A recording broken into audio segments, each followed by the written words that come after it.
শুরুতে যে খবরের দিকে নজর থাকছে যে এসএসসির ভবন আচার্য সদনের সামনে 3 চাকরিহারা শিক্ষক এবার তারা অনশন জারি রেখেছেন। গতকালই আমরা দেখেছিলাম সকাল 11টার সময় পঙ্কজ রায় তিনি অনশন শুরু করেছিলেন। পরবর্তীতে বেলায় সন্ধ্যায় আরও 2 জন শিক্ষক চাকরিহারা শিক্ষক তারা এই অনশনে যোগ দিয়েছেন। এখনো পর্যন্ত 3 জন শিক্ষক তারা এই অনশন জারি রেখেছেন। ইতিমধ্যেই প্রায় 21 ঘন্টা পার হয়ে গিয়েছে, এখনো পর্যন্ত 3 শিক্ষকের অনশন জারি রয়েছে।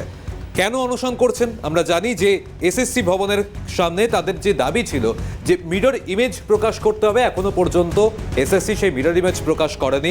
যতক্ষণ এই মিরর ইমেজ প্রকাশ হচ্ছে ততক্ষণ তাদের এই যে অনশন জারি থাকবে এবং পরবর্তীতে আরও বৃহত্তর আন্দোলনের হুঁশিয়ারি দিচ্ছেন। সরাসরি আচার্য সদনের সামনে থেকে রয়েছেন প্রতিনিধি অভিরূপা হাজরা। অভিরূপা, গতকালই আমরা দেখতে পেয়েছি প্রথমে একজন শিক্ষক তিনি অনশন শুরু করেছিলেন, আরও 2 জন পরবর্তীতে যোগ দিয়েছেন। দীর্ঘ 21 ঘন্টা পার হয়ে গিয়েছে প্রায়।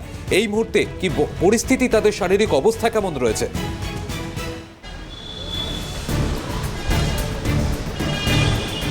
দেখো, চাকরিহারা যে শিক্ষকরা রয়েছেন তারা একাধিক দাবি নিয়ে এসএসসি ভবনের ঠিক পাশে রবীন্দ্র ইউনিভার্সিটি, সেই ইউনিভার্সিটির সামনে এই মুহূর্তে তারা অনশনরত অবস্থায় রয়েছেন। একেবারে রবীন্দ্রনাথ ঠাকুরের মূর্তির ঠিক সামনে তারা অনশনরত অবস্থায় রয়েছেন এবং লেখা রয়েছে অনশন চলছে।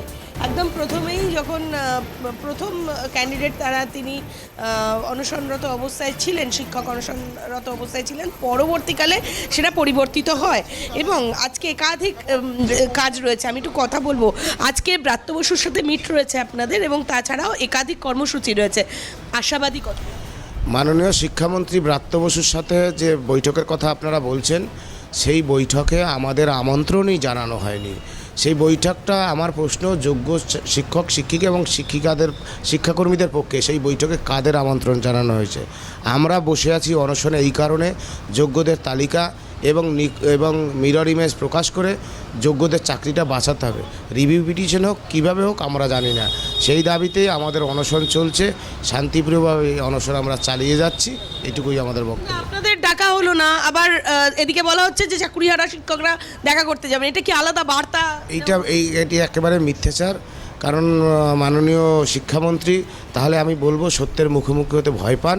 আমার এই প্রশ্নের উত্তর আপনারা তাকে জিজ্ঞেস করুন যে আমাদের ডাকা হয়েছে কি না। আমাদের ডাকা হয়নি, অথচ বাংলার মানুষকে বোঝানো হচ্ছে যে আমাদের সঙ্গে আলোচনা চলছে। এটা সম্পূর্ণ মিথ্যে। অনশনরত শিক্ষকরা জানাচ্ছেন যে সম্পূর্ণ মিথ্যাচার করছেন শিক্ষামন্ত্রী, এবং শিক্ষামন্ত্রী যাদেরকে ডেকেছেন তাদের মধ্যে ইনারা কেউ নেই।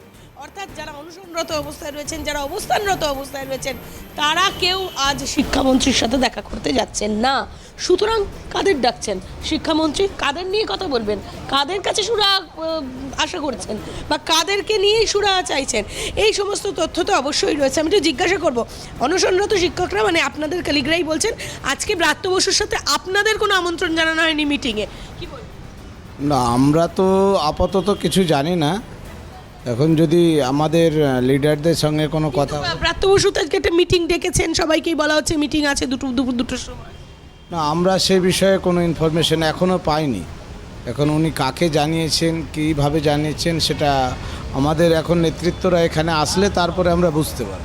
একেবারে এই মিথ্যাচারটা কেন হচ্ছে বা এই শিক্ষকরা জানেনই না কাদেরকে ডাকা হয়েছে বা কারা এই মিটিংয়ে অংশগ্রহণ করবেন, তাহলে কে বা কারা তাদের সাথে দেখা করতে যাচ্ছেন, কাদেরকে সামনে রেখে এই ধরনের মিটিং তিনি তৈরি করছেন, এ নিয়ে উঠছে প্রশ্ন।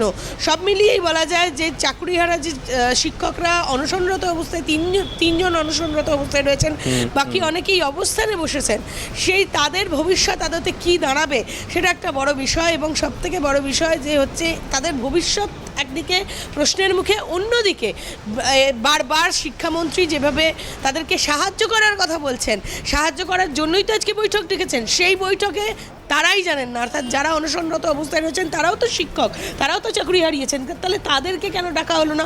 কেন পার্টিকুলার একটি সংখ্যার মানুষকে ডাকা হলো, সে নিয়ে প্রশ্ন তো থেকেই যাচ্ছে। এবং ইতিমধ্যেই তুমি যেমনটা বললে অভিরূপা, এই জায়গায় তোমার কাছে আমি আসবো যে যারা অনশন করছেন, অবস্থান করছেন এই আচার্য সদনের সামনে, সেখানে সেই জায়গায় দাঁড়িয়ে যেমনটা এই চাকরিহারা শিক্ষক বা অনশনকারী যারা শিক্ষকরা রয়েছেন তারা বলছেন যে তারা এই বৈঠকেই ডাক পাননি এবং আজ কারা বৈঠকে যোগ দিচ্ছেন সেই প্রশ্ন তোলা হচ্ছে। তাহলে কি শিক্ষামন্ত্রী যখন বলছেন পাশে রয়েছেন আন্দোলনকারীদের বা এই যে চাকরিহারাদের, তাহলে তাদের এইভাবে ব্রাত্য কেন হতে হলো আজকের এই বৈঠকে?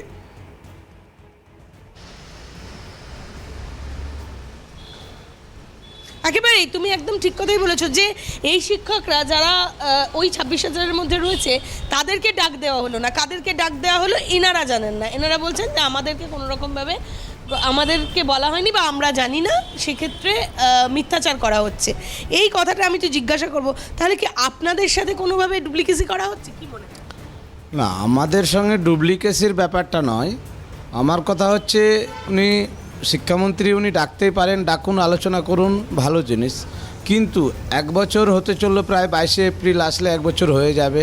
আমাদের প্যানেল বাতিল হয়েছিল হাইকোর্টে ডিভিশন বেঞ্চে। তারপরে দিদি কথা দিয়েছিলেন যে আমি কারোর চাকরি যেতে দেব না।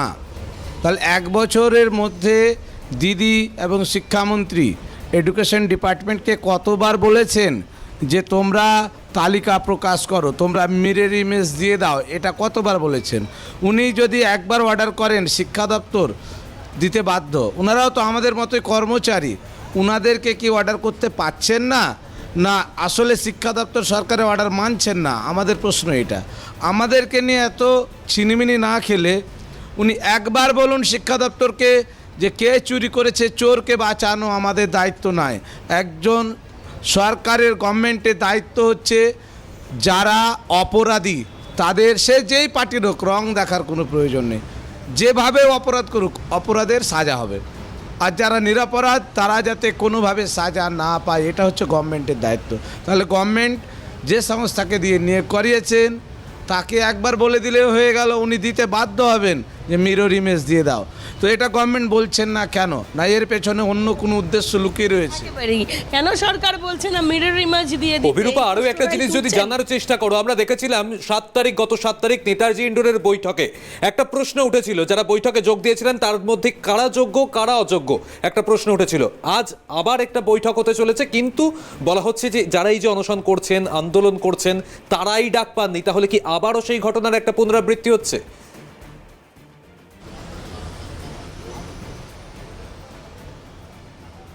অবশ্যই, কারণ যোগ্য এবং অযোগ্যদের তালিকা এইটা কারা প্রথমেই বলা হয়েছিল, এবং যে তুমি যেটা বললে যে মুখ্যমন্ত্রী বলে যে বৈঠক করেছিলেন, সেই বৈঠকে কারা যোগ্য কারা অযোগ্য প্রশ্ন উঠেছিল। অবশ্যই আমি একটু জিজ্ঞাসা করব। আচ্ছা স্যার, আপনাদের একটু জিজ্ঞাসা করি, যোগ্য এবং অযোগ্যদের নিয়ে প্রশ্ন উঠছে, মুখ্যমন্ত্রীর যে সভা হয়েছিল সেখানেও প্রশ্ন উঠেছে, আজকেও প্রশ্ন উঠছে, কি বলবেন? দেখুন, যোগ্য অযোগ্য আমাদের যাদের নাম কোনো লিস্টে নেয়, অর্থাৎ সিবিআই লিস্টে যে লিস্ট দিয়েছে সেখানে যাদের নাম নেয় তারা সবাই যোগ্য, আর যাদের নাম আছে তারা অযোগ্য। তুমি স্পষ্ট শুনলে যে সিবিআই যে লিস্ট দিয়েছে সেই লিস্ট মানলে যোগ্য এবং অযোগ্য এটা স্পষ্ট হয়ে যাবে, কিন্তু সেই সিবিআই লিস্টে মান্যতা দিচ্ছে যেখানে সুপ্রিম কোর্ট, সেখানে রাজ্য সরকার আবার নতুন করে যখন পরীক্ষা নেবে সেই প্রক্রিয়াকরণ চালানোর আগে এই এত বিক্ষোভ। আজকে একাধিক মিছিল রয়েছে, আজকে মিছিল রয়েছে একটি, পাশাপাশি ব্রাত্য বসুর সঙ্গে, শিক্ষামন্ত্রী ব্রাত্য বসুর সঙ্গে মিটিং রয়েছে শিক্ষকদের। যে শিক্ষকদের মিটিংয়ে ডেকেছেন ব্রাত্য বসু তাদের মধ্যে এনারা কেউ নেই, এমনটা স্পষ্ট রয়েছে। তো সব মিলিয়েই বলা যায় একদিকে বৈঠক রয়েছে, সেখানে কে বা কারা যাচ্ছে তা এনারা জানেন না, অন্যদিকে একটি মিছিল রয়েছে যাকে ঘিরে একেবারে কড়া আঁটোসাঁটো নিরাপত্তা ব্যবস্থায় মুড়ে ফেলা হয়েছে আচার্য সদন চত্বর। আমি একটু দেখানোর চেষ্টা করব যে পুলিশি পাহারা এই মুহূর্তে একেবারে আঁটোসাঁটো করে রাখা হয়েছে, প্রচুর র্যাফ নামানো হয়েছে এবং একেবারে আঁটোসাঁটো নিরাপত্তা ব্যবস্থায় মুড়ে ফেলা হয়েছে এই আচার্য সদন।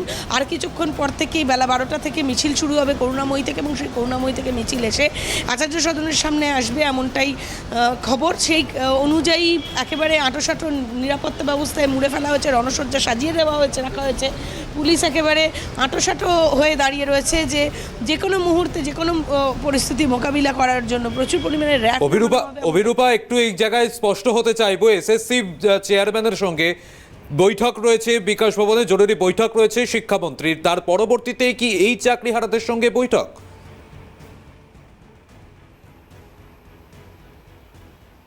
হ্যাঁ, একেবারেই এসএসসি চেয়ারম্যানের সাথে বৈঠক বৈঠক রয়েছে এবং তারপরেই চাকরিহারাদের সাথে বৈঠক হবে। কিন্তু চাকরিহারাদের সঙ্গে বৈঠক করে আদতে কোথায় গিয়ে দাঁড়াচ্ছে তাদের ভবিষ্যৎ সে সম্পর্কে এখনো পর্যন্ত স্পষ্ট ধারণা পাওয়া যাচ্ছে না। প্রশ্ন উঠছে যে আদতে কারা যাচ্ছেন, যারা যাচ্ছেন তারা তাহলে অন্যদের কেন ডাকা হলো না, অন্যদের সঙ্গে কেন শিক্ষামন্ত্রী কথা বলছেন না, সে নিয়ে প্রশ্ন উঠছে। অনেকেই বলছেন, এখানে যারা অনশনরত শিক্ষক রয়েছেন তারা অনেকেই বলছেন যে আমাদের সাথে দ্বিচারিতা করা হচ্ছে। সৌমিত। বেশ, ধন্যবাদ অভিরূপা। আমাদের নজর থাকবে পরবর্তীতে যে আজ যেমনটা আপনাদের জানাচ্ছিলাম যে একদিকে এসএসসি ভবনেই এসএসসি চেয়ারম্যানের সঙ্গে বৈঠক করবেন শিক্ষামন্ত্রী ব্রাত্য বসু এবং পরবর্তীতে চাকরিহারা শিক্ষকদের সঙ্গেও বৈঠক করার কথা রয়েছে। কিন্তু এই আচার্য সদনের সামনে যে সমস্ত চাকরিহারা শিক্ষক তারা অনশন অবস্থান করছেন তারাই ডাক পাননি এই বৈঠকে, এমনটাই দাবি রাখছেন তারা। পরবর্তীতে তাদের ডাকা হয় কিনা, তারা যোগ দেন কিনা এই বৈঠকে, সেদিকেও আমরা নজর রাখব। কিন্তু ইতিমধ্যেই যে ছবিটা আমরা দেখতে পেয়েছি যে 3 জন শিক্ষক তারা অনশন করছেন। প্রথমে গতকাল সকাল 11টার সময় পঙ্কজ রায় তিনি অনশন শুরু করেছিলেন। পরবর্তীতে সন্ধে আরও 2 জন শিক্ষক তারা অনশনে যোগ দিয়েছেন। তাদের দাবি যতক্ষণ না পূর্ণ হচ্ছে ততক্ষণ তাদের এই আন্দোলনের ঝাঁজ আরও বাড়বে, আরও শিক্ষক তারা এই অনশনে যোগ দেবেন যতক্ষণ না এসএসসি মিরর ইমেজ প্রকাশ করছে, যতক্ষণ না যোগ্য অযোগ্য এটা স্পষ্ট হচ্ছে, কারা যোগ্য কারা অযোগ্য স্পষ্ট হচ্ছে, ততক্ষণ তাদের আন্দোলন অনশন জারি থাকবে, এমনটাই জানাচ্ছেন, হুঁশিয়ারি দিচ্ছেন এই সমস্ত চাকরিহারা শিক্ষকরা।